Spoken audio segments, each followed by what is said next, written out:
In board games, my favorite games that I've played this year, and for the ones I'm most excited for, I've got quite a list. Some of them did come out this year, some of them didn't, and I'm just a little late to the party. But really quick, I'll talk about this one briefly since I've already talked about it a lot today and in previous weeks. But Harvest is great.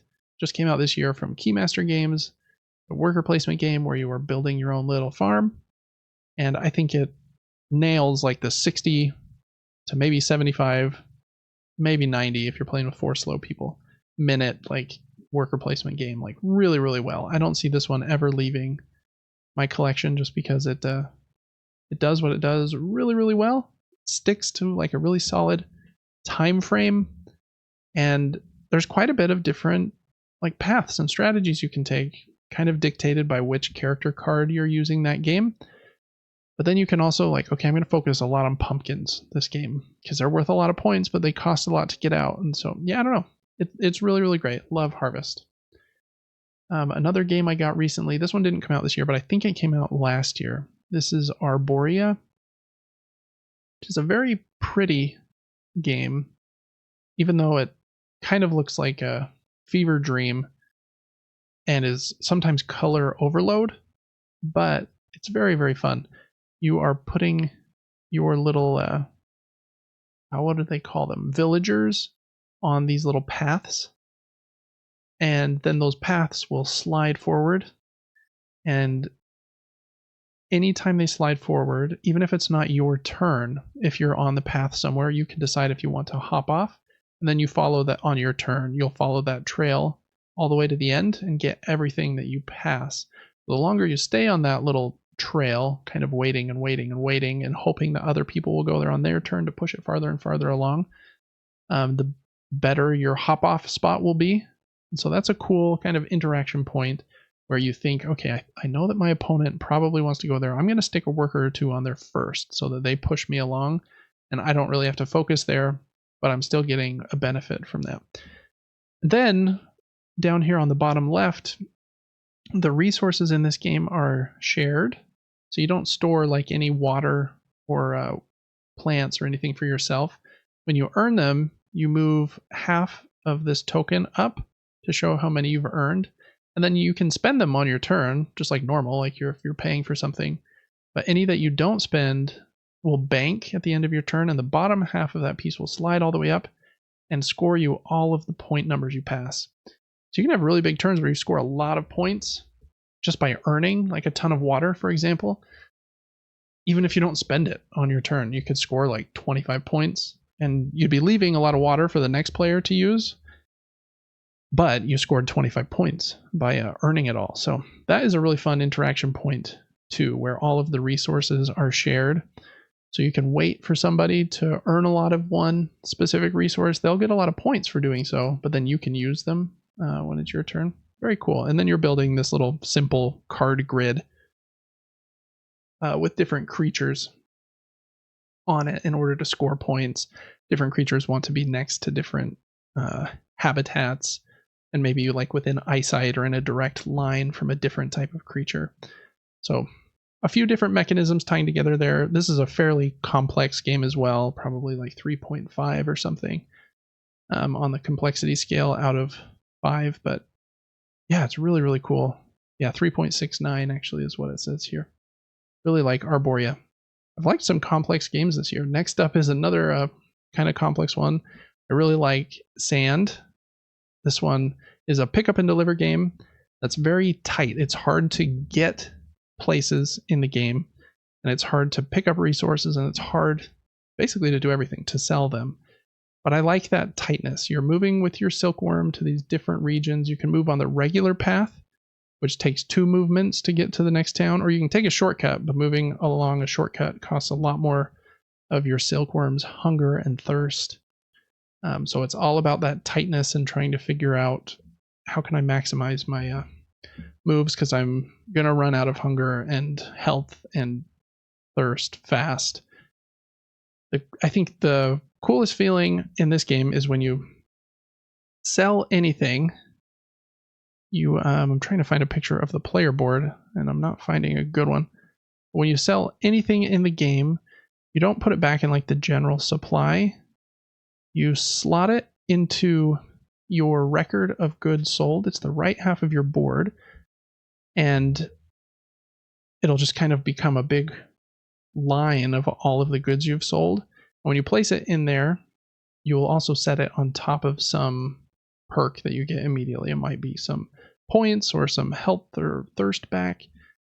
And then they will also be scored at the end of the game. So you can look over at everyone else's records of goods sold to see what they've sold, which of the different goods types they have like sold more of you than. I really like that mechanism where even though it's hard to sell stuff, it sits there as like a good job, David, you've done okay. Even if you're losing, I still sold some stuff and I feel good about it because it's sitting there kind of showing me that I did this.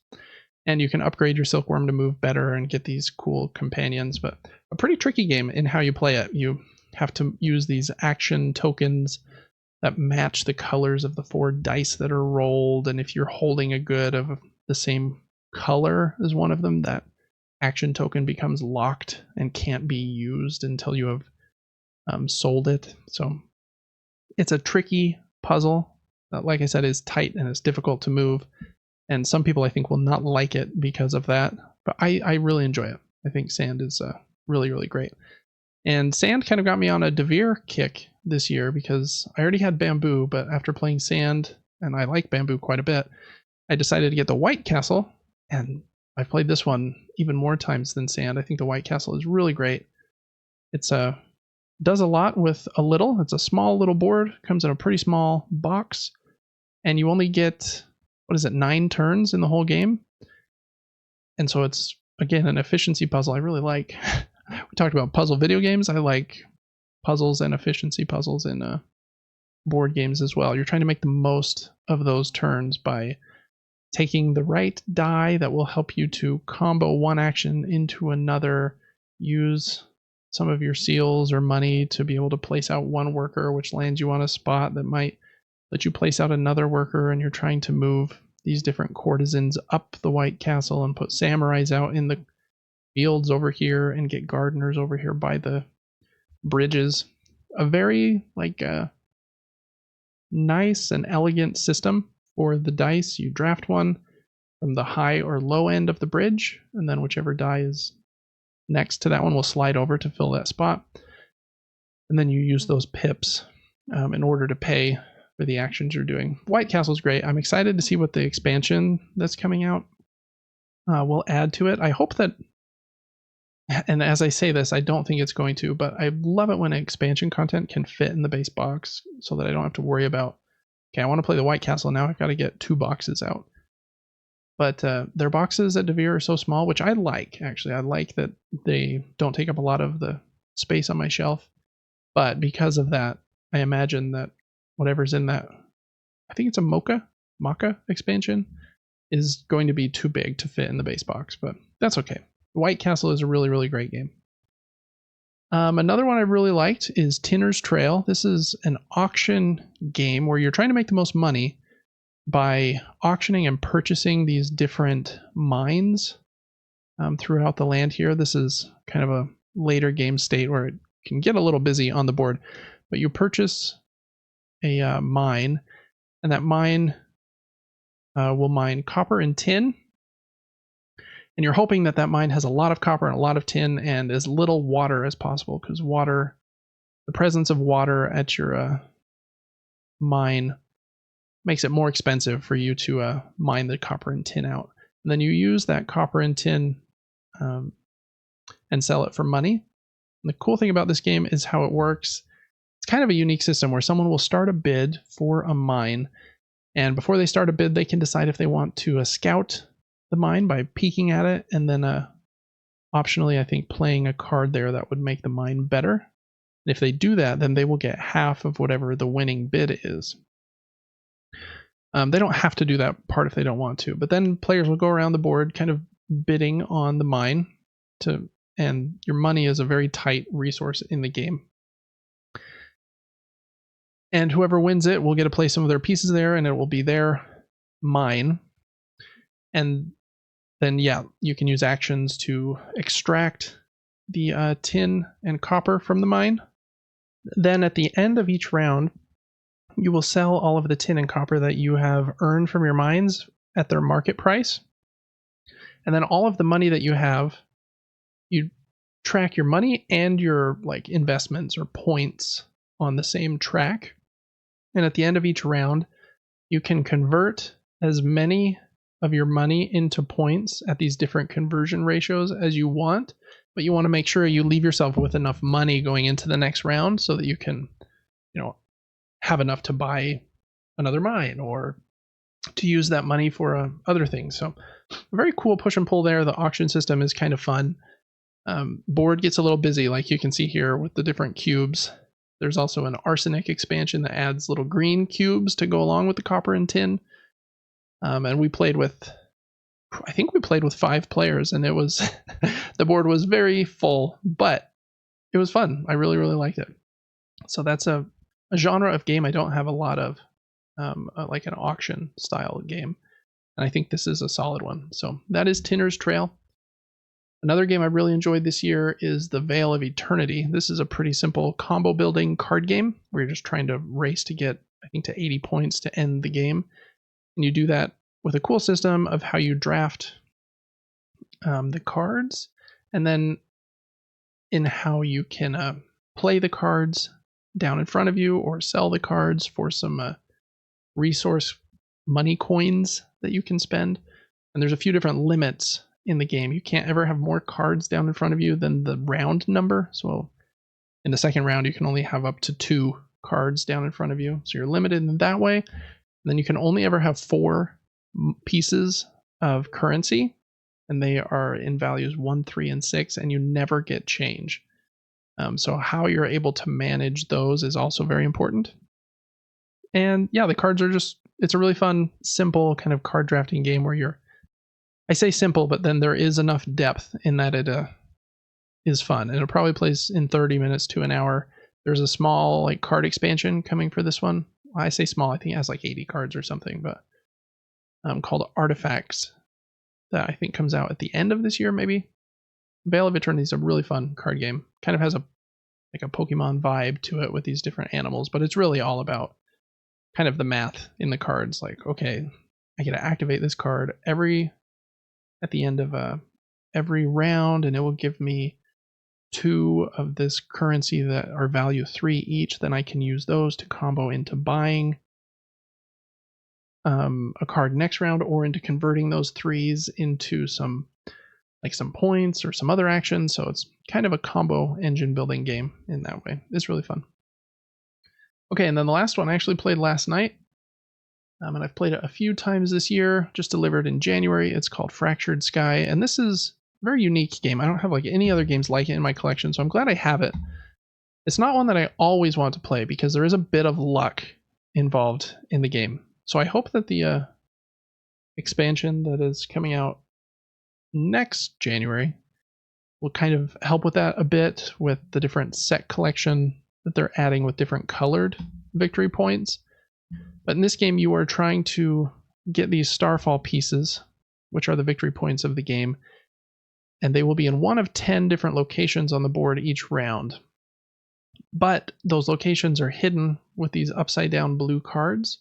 So you don't know where they are, but you can spend resources to peek at those cards, and then you know what cards other people have peeked at, and you might know one of the 2 resources of a location that someone's peeked at, and then you watch them put a ship down. That ship, at the bottom of the ship is a little magnet piece that has a value from 0 to 10 on it, with a different amount of troops they can assign to that area.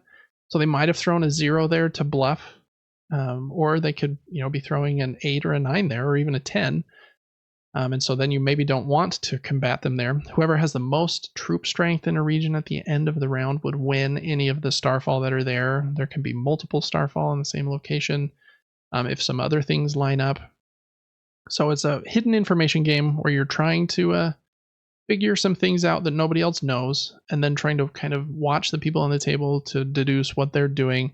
You are also building a little bit of an engine by putting out these market pieces that will let you get more resources from the connected regions, and then the fortresses give you more troop strength in the connected resources. So there's a little bit of Euroness kind of built in there, but it's really all about like the bluffing and the hidden information and peeking and trying to be good with your timing on like when do I bluff and when do I go hard after the locations that I know are going to have some victory points this round. Because if you get 7 points, you'll probably win in this game.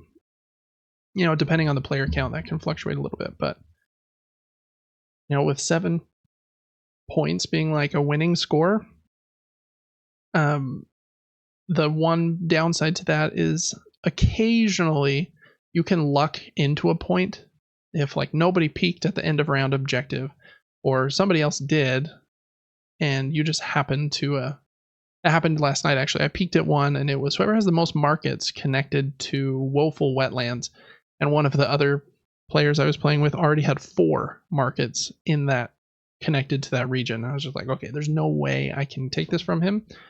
So I just wasted some resources looking at something that I know I can't win, and he didn't even peek at it and won a starfall, you know, kind of completely out of luck. That is the one downside to this game. You have to be okay with a little bit of luck, in my opinion. But the rest of the interactions in the game, I think, are really fun. Putting those magnet pieces on behind your player shield so nobody knows what you're placing where is a good feeling.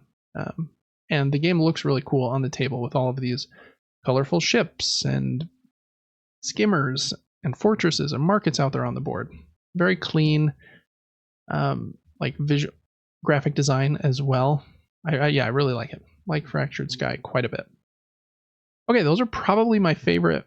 How many was that? 7 board games that I've played this year.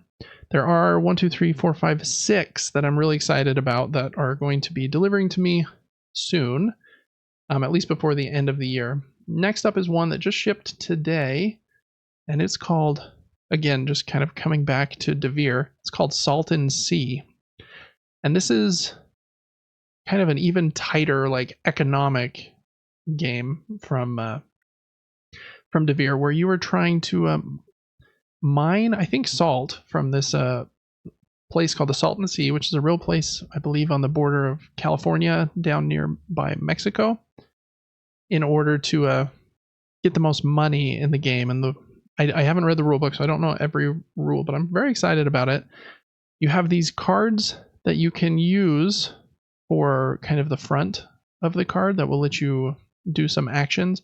Then the back of the card has a dollar amount on it, and you can play the cards for that amount of money. And so you're trying to decide which of the cards you're going to spend for the money and which of the cards you're going to keep for the action on the front. And then there is a bit more going on. I really like how Devere has like low price points, but also and kind of smaller boxes, but also like a big fulfilling game that has unique and cool looking pieces. Like, look at that cool piece. It's instead of just being a meeple, it's like a square with a meeple cut out of the center of it. So it like looks really unique. And this one is for your salt drill, is like a square with a drill cut out of the center. It looks really cool.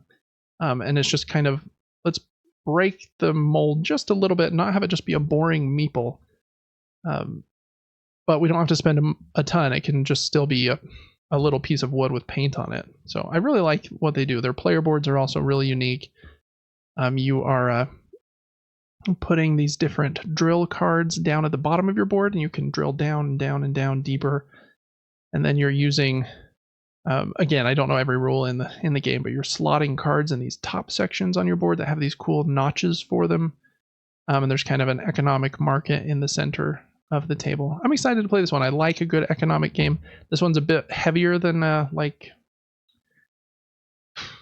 Smartphone Inc., which is probably the one I've played the most often that deals with like a fluctuating market. But I did just talk about Tinner's Trail, which I really enjoyed, which is more auction based, but kind of has a similar vibe in a way. This one's a little heavier even than that. This is a 3.73, but it is a very brand new game from Devere. Very excited for that one. Then a big game that I backed last year is Andromeda's Edge. This is a kind of a hybrid. It's a worker placement game mixed with engine building, mixed with some like area control and some 4X kind of sprinklings in there, where you play as a faction and there are these like pirate raiders in the it's a sci-fi game, so out in like the universe, and you're fighting and there's big miniatures and you do die rolls to like determine who wins. But you also are like playing a Euro game in order to put your workers out and upgrade them and manage resources and then build out your little I don't remember what it's called next to your board. It's like your space fleet or something, as a little engine that you get to activate every time you pull your workers back. So a lot of different things kind of squished together. It's kind of a semi-sequel to Dwellings of Eldervale, which has been one of Luke Laurie's like most well-loved games. And Luke Laurie is my favorite worker placement designer, at least currently. So I'm excited to get this one. I hope that it doesn't end up being too humongous on the table and taking too long to play. I hope that it can strike a good balance, but I am excited about it. That is Andromeda's Edge. I'm looking at a lot of pictures here, but anyways, Andromeda's Edge there.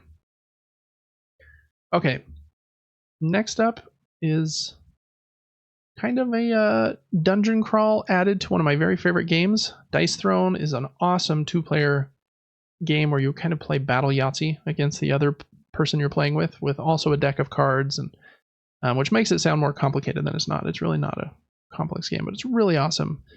They started with their own characters, and now they have a partnership with Marvel, and they've done a Marvel set, and an X-Men set is about to come out. And this new set here is called Marvel Dice Throne Missions. And these are some cooperative or solo missions that you can go through with your Dice Throne characters. And I wish they had more pictures here. Maybe let me pull up the Marvel Dice Throne Missions Kickstarter. Basically, there are, I think, like 20 different scenarios in the game, and you pick one, and it has a board. And on the board will be, the board's two-sided usually, and the first side will be kind of a fight with a bunch of henchmen, and then the back side is a big fight with the boss of that scenario. And I think the shtick here is that it's supposed to be a shorter version of like a dungeon crawl than most dungeon crawls are. Dice Throne even had one called Adventures that I had at one point. I thought it was fun, but it was a little too long per scenario, in my opinion. So these are a little shorter and simpler. There's less upkeep between the like the different phases of the game. But yeah, there are, let's see, 1, 2, 3, 4, 8, 12, 16, 20 different mission maps. And then, yeah, you fight some minions on one side, and there will be some different rules for like that scenario. And there's this crisis clock that moves around and will throw more minions out. And then you're moving around and fighting in normal Dice Throne fashion by rolling dice and trying to get your ultimate Yahtzee, kind of. And then after you defeat them, you can flip the board over and fight the boss, hopefully to complete the scenario. And I mean, 20 of them is a pretty awesome amount of content, in my opinion. And then there's also an ally deck of like ally cards that you can earn in different ways that can help you with those fights as well. I'm not the hugest Marvel fan in the world, but I do think the Marvel Dice Throne set is probably my favorite of the sets. I had all of them at one point, but I only have the Marvel Battle Box at this point. But missions I'm very excited for because I'll be able to play through them solo. So that means I'll get to play Dice Throne a little more often, which I'm very excited for. And even when Devin comes over, we can play like a mission scenario, and that'll be fun too. So very excited for that one. I think it comes out, I think it says August 2024 is the delivery, but I think it's been delayed a little bit, so it'll probably be like November or something. Excited for that. Next up is the hottest game in the world right now. This is Arcs from Leader Games, their newest game. I've actually played it twice on Tabletop Simulator, and it's very fun. I really, really like it. I'm super pumped for it to show up. I didn't back it on their Kickstarter when it was going. So I've ordered it from Game Nerds, and it should be here in September or October. So we're getting close. But this is an awesome, awesome game. I don't even really know how to explain it. It's kind of like a 4X space game where you're exploring, building cities and spaceports and moving around and fighting each other. But every action that you do is driven by the cards that you have in your hand and play. And it uses a system that's kind of based on trick taking, where you're much better off if you can follow the suit that is led with by the lead player. But you can, what do they call it, pivot to a different suit if you need to. You just won't get all of your actions. Very, very, very cool game. I think this is going to be one of my favorite games ever. It's going to be kind of weird to get this one and Andromeda's Edge kind of in a close relation to each other, because this one seems like the more like elegant game design, in my opinion. But the other one seems more bombastic with like traditional worker placement, traditional engine building, where this is a much more unique design. So I don't think they will overlap too much. It's just kind of the sci-fi theme. Yeah, super cool game where you get to determine, again, based on the cards you play and how you want to play them, what the scoring conditions will be for each round. So it's very player driven and tactical game where somebody, if they declare like the tycoon ambition, and there's going to be 5 points scored at the end of the round for whoever has the most fuel and materials, then you're going to start trying to steal materials and fuel from someone else, or tax cities in order to get it. And there's some really cool interaction points in this game. I've only played the base game.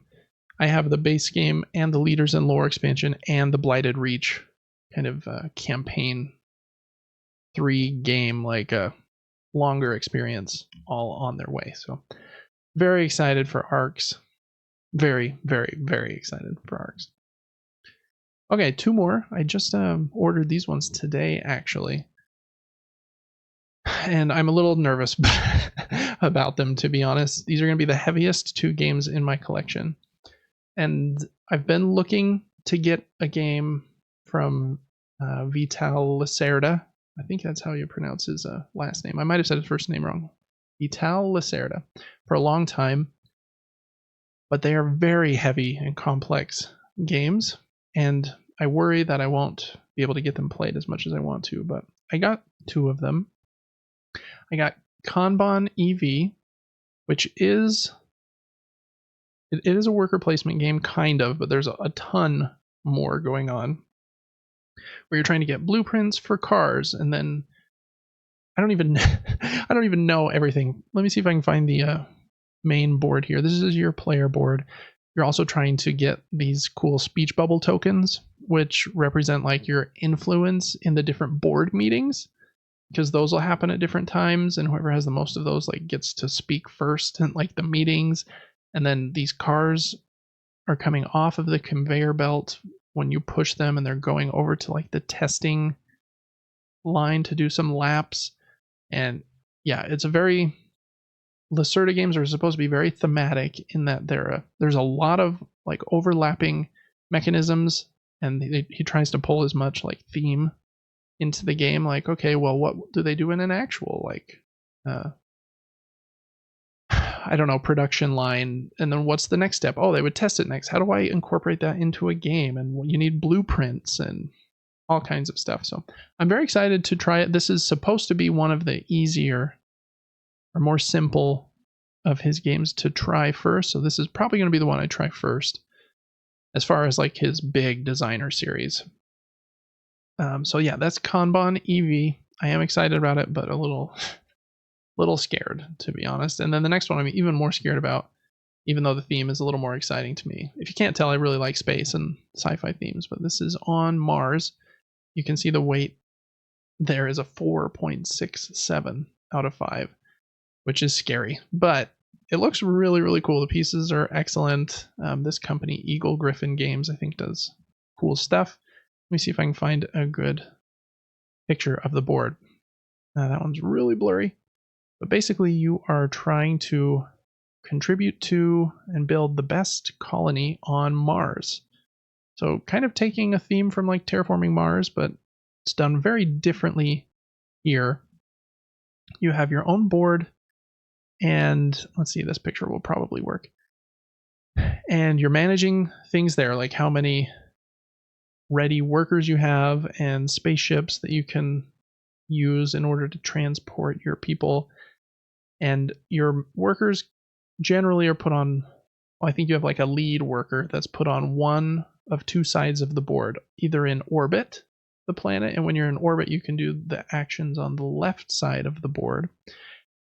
And then if this shuttle, if you time it correctly, if the shuttle is like headed back to the other side of the board, you can like catch a ride on it, kind of for free, I believe. Or you have to spend, I think, one of your own rockets as kind of like a wasted action to move from one side of the board to the other if you weren't able to time it correctly.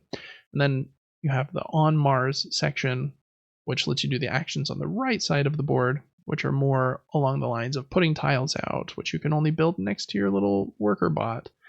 And you have like different sub actions that you can activate with these crystals. I think the game looks really cool. I love screen printed wooden pieces. In fact, I generally prefer that to plastic like miniatures or pieces. I just really like how those look on a board. Yeah, very excited about this one, mainly for the theme, and I've watched a bit of gameplay on it, and it looks really cool, but the heaviness is scaring me a bit. I'm trying to decide who I even want to try to teach it to first, because I don't want to scare my wife off from playing games ever again, and I don't want to scare Devin off, but I'm afraid this game might even scare me off. But I need to try a Lacerda, and I got them both for a pretty solid deal.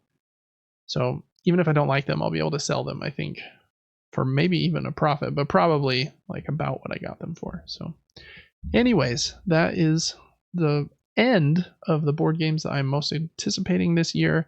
Some of them came out this year, some of them definitely didn't. But you're always playing a little bit of catch up. I'm not trying to be like the guy that's always playing the newest thing. I just want to play whatever speaks to me, but there are so many games coming out that I see them, I'm like, ooh, shiny thing, that looks cool. Ooh. So anyways, lots of good games here in 2024 so far.